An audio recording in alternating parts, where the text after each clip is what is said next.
So, our artwork is made up of essentially three elements: rendering, color, and composition. The rendering is the arrangement of different values in order to simulate the illusion of depth. The color is pretty obvious, and the composition. So, what is composition, and why do people emphasize more on composition?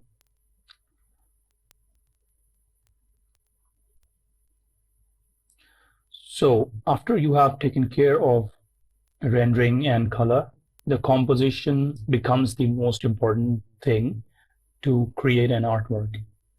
And creating a compelling artwork needs one to master the rules and guides of composition. So, what is composition? The composition is the compelling arrangement of elements that make up our subject. So essentially what happens is that when we create an artwork, we need to be mindful of arrangement of different elements in order to create a meaningful statement, a meaningful composition. So like when we are creating an environment, we have a focal area. So we need the viewer to look at that focal area and not somewhere else. And also, one of the most important thing in composition is balance. So what most people and I like to use is the rule of thirds.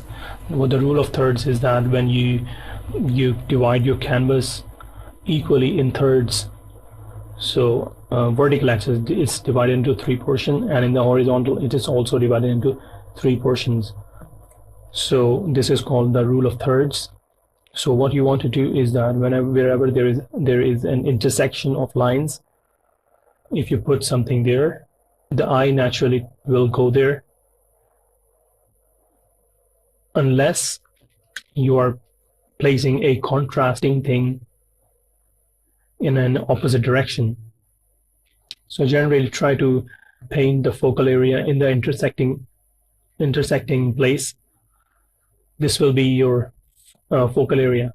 So if, for example, you want to create a second focal point, what you would do is divide again the remaining area into thirds and choose a point where it is more pleasing to put a second focal point.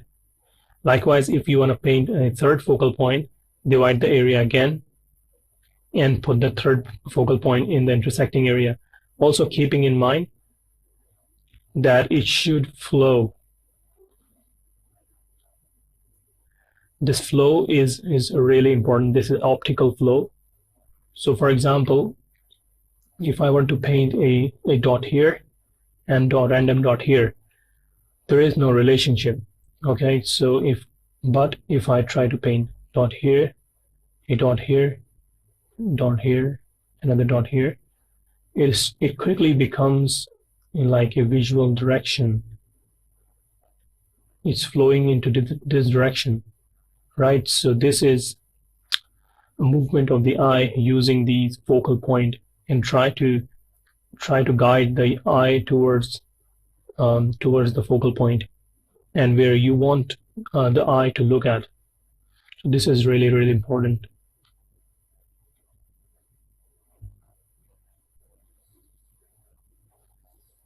All right, the power of three. Keeping things in threes make it a more interesting subject matter. And this is not the rule, but for the beginners, this is highly recommended because the beginners don't understand how to compose an image. So this is a go-to formula if ever in doubt. So here is the example of shapes: the big in the foreground, the medium, and the small in the background. So the size distribution of shapes make a more interesting and compelling subject matter. Again, the dark, medium, and light. Again, the three components to consider: the foreground, midground, and the background. This is also one of the most tool to suggest depth in an environment. The foreground is the most dark, the middle ground and the background is the most light. So the number 3 is really powerful when it comes to designing environment.